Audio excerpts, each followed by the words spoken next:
Bien, para el anterior video habíamos realizado el balance ideal de los gases para el combustible de sustitución para la gasolina, que es llamado propano.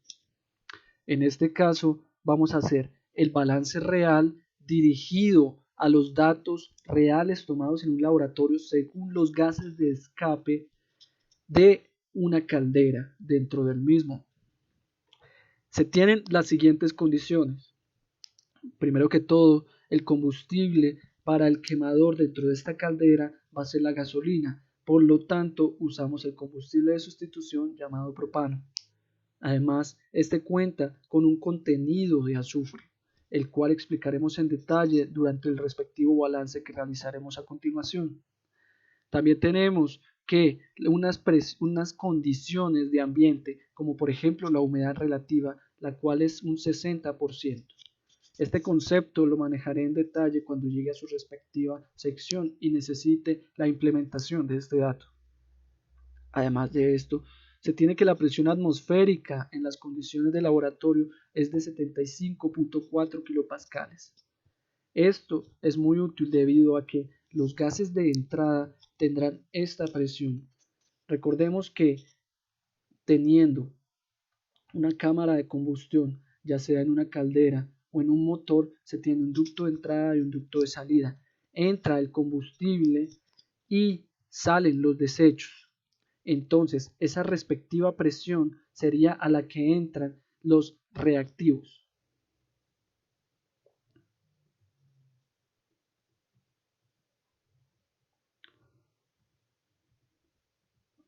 Continuemos.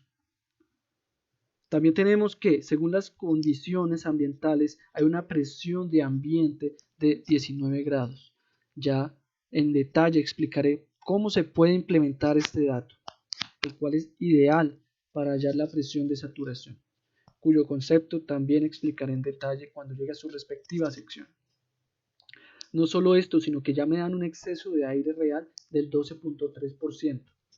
En este caso y para este ejercicio vamos a hallar el coeficiente de exceso de aire real y con respecto a el balance real que vamos a hacer, es decir, el balance químico, y también vamos a hallar el respectivo coeficiente de exceso de aire real según este porcentaje de exceso de aire real y vamos a comparar. También debemos tener en cuenta que los productos en base húmeda, como mencioné anteriormente, son datos que se tomaron en los gases de escape de una caldera dentro de un laboratorio. Por lo tanto, se tienen los siguientes datos con respecto a los gases de escape.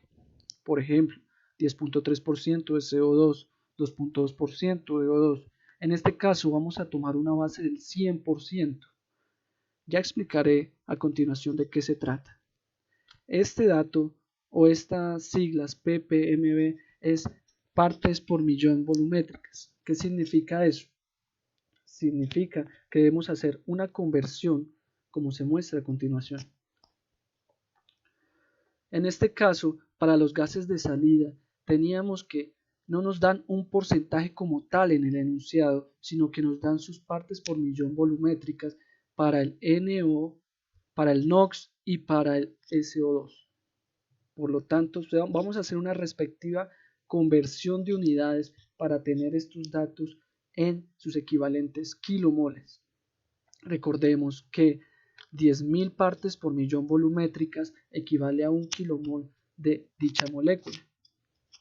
Entonces, teniendo 178 partes por millón de NOx, hacemos la conversión y tenemos 0.0168 kilomoles de NOx. Recordemos que todo esto es en la parte de los productos. Igualmente, para el SO2 tenemos 0.28 partes por millón volumétricas. Haciendo la respectiva conversión, obtenemos estos valores. En cuanto a los porcentajes, se toman como parte de una base del 100%. ¿Por qué esto? Pues para facilitar nuestros cálculos. Esto significa que al hacer el respectivo balance real, dichos porcentajes serán las los serán equivalente a los kilomoles de cada molécula. Bien, iniciando el balance real, como en este caso vamos a hacer un análisis de gases inverso, es decir, vamos a analizar los gases de escape, entonces nuestras incógnitas, a diferencia del balance ideal, van a estar en los reactivos. Estas letras A, B, C son las variables o las incógnitas que equivalen al número de moléculas de cada reactivo, porque en este caso es, como ya lo mencioné, un análisis de gases inverso. Normalmente en la realidad se hace un análisis de gases inverso, puesto que es muy difícil hacer un análisis de gases a la entrada de la combustión. Haciendo el respectivo balance químico, obtenemos que tenemos 3 incógnitas en la parte de los reactivos y tenemos 2 incógnitas en la parte de los productos. Estos datos que estoy subrayando, voy a cambiar el color a naranja, son equivalentes, como ya mencioné, a los porcentajes, si nos los daban en porcentaje, o a las partes por millón transformadas a unidades de kilomoles, si nos los daban en partes por millón volumétricas. Pero hay que tener en cuenta que en el enunciado también decían que el combustible entraba con azufre. Por lo tanto, vamos a establecer para este caso un azufre diatómico a la entrada. Si se establece esto, quiere decir que a la salida también va a haber azufre, pero el número de moléculas de este azufre diatómico no lo sabemos. Por lo tanto, también es una incógnita. No solo esto, sino que además tenemos que el nitrógeno diatómico, como a la entrada bien se tiene que la molécula de aire, recordemos que esto equivale a un 4.76 moléculas de aire, la parte que voy a encerrar acá, contiene nitrógeno, por lo tanto a la salida también debe haber una respectiva cantidad de moléculas de nitrógeno. Esto porque la masa no se destruye sino se transforma. Entonces, tenemos que, haciendo el respectivo balance químico, despejamos cada incógnita, como se observa acá.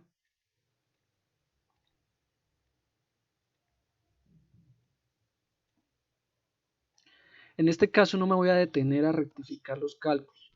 Recomiendo que cada uno de nuestros televidentes corrija o se cerciore de los cálculos en su casa. Simplemente muestro cómo hice dicho procedimiento. Ahora vamos a normalizar.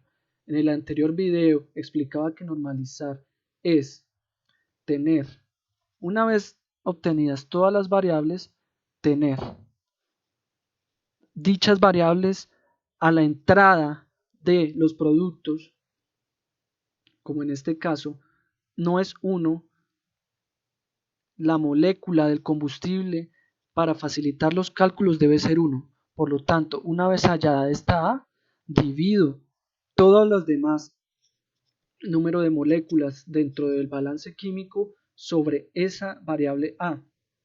¿Para qué? Para que me quede que aquí está implícito el 1, una molécula está entrando. Esto con el fin de facilitar mis cálculos y encontrar acorde a el balance químico ideal. Corrijo, esto con el fin de facilitar los cálculos y tener una sola molécula de combustible que esté entrando. Entonces, dividiendo todo, es decir, normalizando todo por esa respectiva incógnita que era A, que ahora normalizó toda la demás ecuación, tenemos este siguiente resultado. Observemos acá que el número de azufre diatómico es 1, puesto que la multiplicación afecta tanto a esta molécula como a esta molécula. Continuemos. Ahora vamos a hallar la relación de aire-combustible real. Corrijo, aquí debe decir real.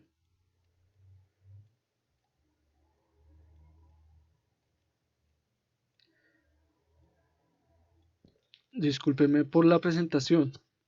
Esto, ¿qué quiere decir? Que ahora tomamos los kilogramos por kilomol de aire real, según el balance real, y los dividimos sobre los kilogramos por kilomol de combustible según el balance real. Como normalizamos esta ecuación en el balance real, también está entrando un kilomol según el balance químico. Pero, a diferencia del balance ideal, en este balance real ya cambia el número de moléculas que están entrando de aire por este número. Entonces, haciendo esta respectiva relación de aire-combustible real, me da 17.6214. ¿Esto para qué? Bueno, resulta que queremos hallar el coeficiente de exceso de aire. ¿Qué es igual a esto? Coeficiente de exceso de aire es la relación de aire-combustible real sobre la relación de aire-combustible ideal.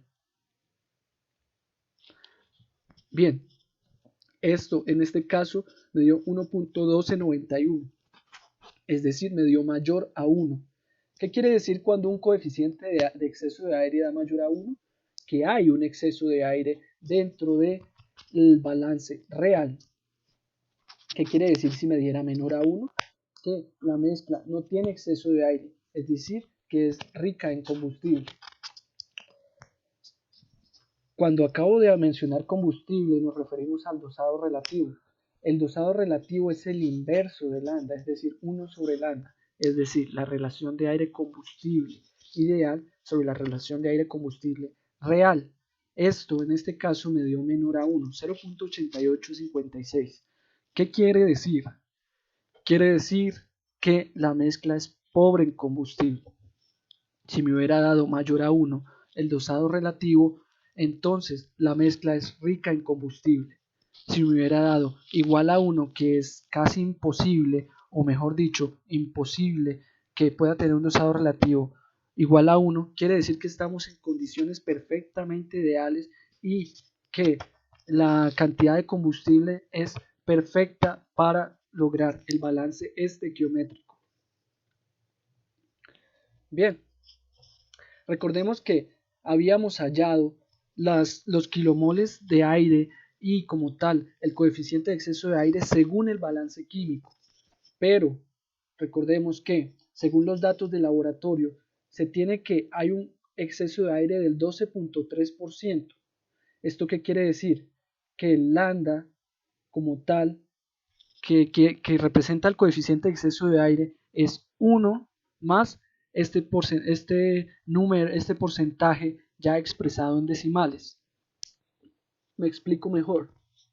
Este lambda que representa el coeficiente de exceso de aire multiplica a los kilomoles de aire estequiométrico, que es lo ideal, pero le estamos agregando este porcentaje de exceso de aire, es decir, es la parte de kilomoles de aire estequiométrico por 1 más la parte de kilomoles de exceso de aire estequiométrico por dicho porcentaje, porque le estamos agregando el porcentaje de exceso de aire.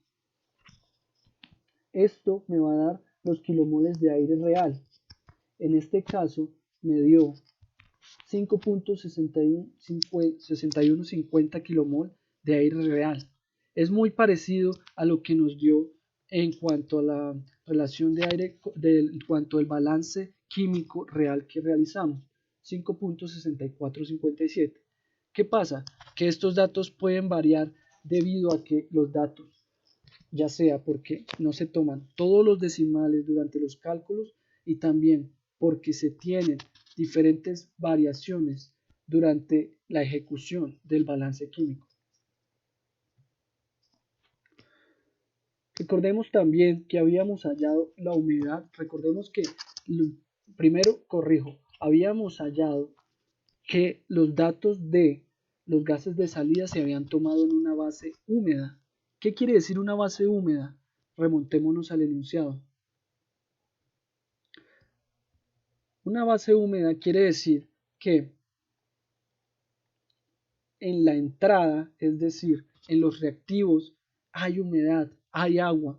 No estamos trabajando con un aire totalmente seco. sino que hay humedad. Parte del vapor del aire se ha condensado y por lo tanto hay agua a la entrada, es decir, en los reactivos. Remontémonos en la parte, retomemos la parte en la que estábamos, en donde, conociendo según los datos del laboratorio que hay una humedad relativa del 60%, esto expresado en decimales es un 0.6. Y también nos dicen que hay una temperatura ambiente de 19 grados Celsius. ¿Qué es la humedad relativa? Bien, resulta que en el aire, voy a cambiar de color, hay agua. ¿Qué quiere decir esto? Que el aire que tenemos en nuestro ambiente no es totalmente seco. Si bien no podemos ver las partículas de agua que hay en el aire, este contiene agua. ¿Y qué quiere decir la humedad relativa? La humedad relativa es el porcentaje del cual es capaz de tener el aire con respecto al máximo o la máxima capacidad que puede tener de agua. Es decir, si vemos una nube, la nube en parte tiene aire y agua. Esto, si fuera un 60%, quiere decir que la nube está en su capacidad y todavía tiene un 40% más para tener agua. Si la nube, si el aire en la nube excede el 100%, quiere decir que ya no está en capacidad de tener más agua dentro de su mezcla. Recordemos que el aire es una mezcla entre aire seco y vapor. Entonces, ¿qué podemos inferir de esto? Comento estos datos teóricos para que se entienda este concepto de humedad relativa.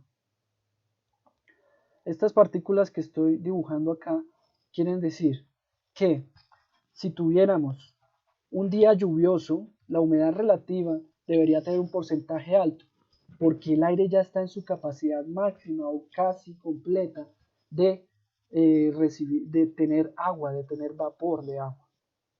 En este caso tenemos un 60%, cual es un valor muy típico para un día no tan lluvioso. Tenemos esta temperatura. Vamos a implementar entonces esta ecuación para hallar la presión de saturación. ¿Qué es esta presión de saturación? Bueno, es esta presión a la cual el aire ya está saturado y no puede recibir más agua. Entonces, implementando esta ecuación, que quiero que por favor se tenga muy en cuenta porque es bastante útil, ya que podemos hallar la presión de saturación con únicamente la temperatura de ambiente, dejando las demás constantes sin alterar. Implementándola y aplicando en este caso para 19 grados Celsius, tenemos que la presión de saturación es 2.1981 kilopascales. Ya miraremos para qué se aplica esta presión de saturación. Resulta que queremos tener la presión de vapor. Como ya mencioné antes, el aire que tenemos en nuestro entorno es una mezcla de aire seco y vapor. Resulta que el aire contiene agua. Vamos a hallar que, según la ley de Dalton, que ya la explicaré posteriormente, dentro de esa mezcla de aire hay una presión que corresponde al aire seco y hay una presión que corresponde al agua, en este caso al vapor. ¿Cómo se halla esa presión de vapor? Simple. Se multiplica la humedad relativa por la presión de saturación. Quiero hacer un ejemplo para que se corrobore o se tenga un mejor concepto de la humedad relativa y de las presiones de vapor y aire seco de las que estoy hablando. Por ejemplo, cuando vemos una lata de cerveza y vemos que alrededor de su superficie hay gotas de agua, no quiere decir que la lata esté sudando y tenga poros. No, y tampoco quiere decir que la cerveza se esté saliendo de la lata. Quiere decir que la lata que contiene la cerveza está a una menor temperatura de la que está el ambiente. Por lo tanto, la lata en su superficie, estando a una menor temperatura, condensa el aire que está a su alrededor y de este salen las partículas de agua y así se rodea de agua. Cerrando este paréntesis, seguimos en que la presión de vapor correspondiente a la parte de agua o al vapor que está en el aire En este caso es 1.3189 kilopascales. Ahora sí, aplicando la ley de Dalton, la cual establece que las presiones en la mezcla, en cualquier mezcla de gases, serán iguales a las presiones de sus componentes o de los componentes que componen, válgame la redundancia, esta mezcla a un volumen y a una temperatura, es decir, a la misma condición que está la presión, que está la mezcla, perdón. Otra vez, para que quede mejor el concepto. La presión de una mezcla es igual a la suma de las presiones de los componentes que componen esta mezcla, pero evaluadas a la temperatura y volumen de la mezcla, es decir, a las mismas condiciones de la mezcla. Entonces, aplicando dicha ley de Dalton que acabo de explicar, vamos a tener que la presión de la mezcla dentro del aire va a ser igual a la presión del aire que está a dicha temperatura, a dicho volumen de la mezcla, más la presión de la parte de vapor, es decir, la parte húmeda del aire que está a dicha temperatura y dicho volumen de la mezcla.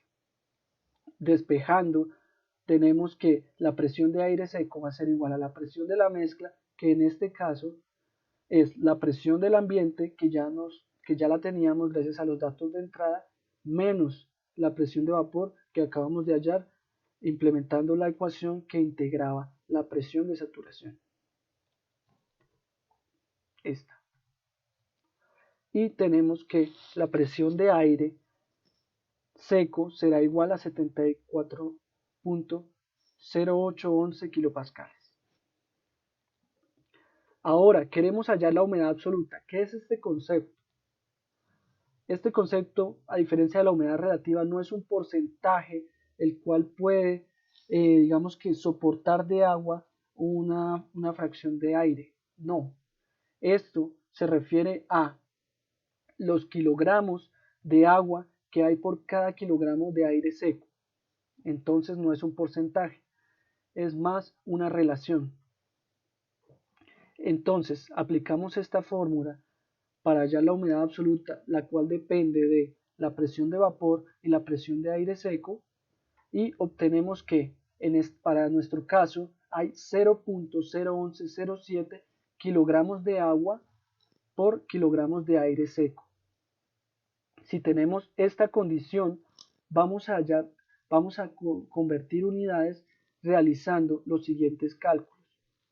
¿Por qué vamos a convertir unidades? Porque necesitamos que estos kilogramos de agua que entran por cada kilogramo de aire seco se conviertan en kilomoles de agua que entran por cada kilomol de aire seco. Entonces, multiplicando por este paréntesis en el numerador y este paréntesis en el denominador, obtenemos que un kilogramo de agua, para cancelar con el otro kilogramo de agua, como estoy marcando acá, este equivale a 2 más 16, es decir, 18 kilogramos de agua por cada kilomol de agua. ¿De dónde sale este? Recordemos que la fórmula del agua es H2O, por lo tanto se tiene 2, que es el peso atómico de los dos hidrógenos, más 16, que es el peso atómico del respectivo oxígeno. Realizando la misma conversión para el aire seco, recordemos que por cada kilomol de aire seco tenemos estos kilogramos de aire seco. Esto donde se halla, recordemos que hay un 21% de oxígeno y un 79% de nitrógeno dentro de las moléculas que se tienen para aire. ¿Cuántas moléculas? Corrijo, en el anterior video no era una molécula, sino 4.76 moléculas, y por cada kilomol de aire tenemos dicha cantidad de kilogramos de aire seco. Entonces, haciendo las respectivas unidades, obtuvimos 0.01774 kilomol de agua por kilomol de aire seco. ¿Esto qué utilidad nos dará? Bueno, resulta que teniendo el dato de kilomoles de aire seco a la entrada, es decir, en los reactivos, podemos multiplicarlo por los kilomoles de agua por cada kilomol de aire seco. Esto cancelará estas unidades y nos dará los kilomoles de agua que están a la entrada en los reactivos. Ahora vamos a corroborar qué diferencia hubo entre hallar la humedad a la entrada por el balance químico y la humedad a la entrada utilizando los datos de humedad relativa, humedad absoluta, temperatura ambiente, entre otros. Resulta que nos dio un error bastante alto. ¿Esto por qué? Recordemos que esas humedades relativas no son 100% exactas.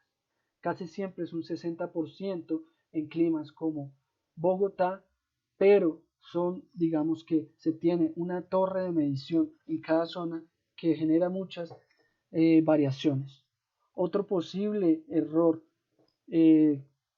para tener un valor tan alto con respecto al valor teórico fue o puede ser que dentro del balance químico no se tengan en cuenta otros componentes de salida debido a que recordemos que durante un proceso de combustión se tienen desechos de salida que pueden tener cierto porcentaje pero que no son medibles o no se miden en cuanto al análisis inverso de gases. En fin, eh, diferentes variaciones pueden soportar este error. Yo recomiendo que se halle por los dos métodos, tanto teóricamente implementando los datos de humedad relativa y humedad absoluta, como a través del balance químico para que se pueda hallar la humedad a la entrada de los productos, en los reactivos. Bien, hasta aquí hemos llegado con la explicación de nuestro balance real. En el siguiente video haré la explicación para sacar la entalpía de combustión teniendo ya el balance real y sacar la correspondiente o hallar la correspondiente temperatura de llama diabática, que es un tema del que mucha gente me pregunta. Muchas gracias y como mencioné anteriormente, recomiendo hallar el balance químico y no solo de forma teórica, sino también hacer el correspondiente balance químico para poder implementar los datos que corresponde a la ejecución de la fórmula para hallar la entalpía de combustión y la temperatura de llama diabática, ya que es indispensable tener un balance químico en la implementación de dichos datos. Muchas gracias.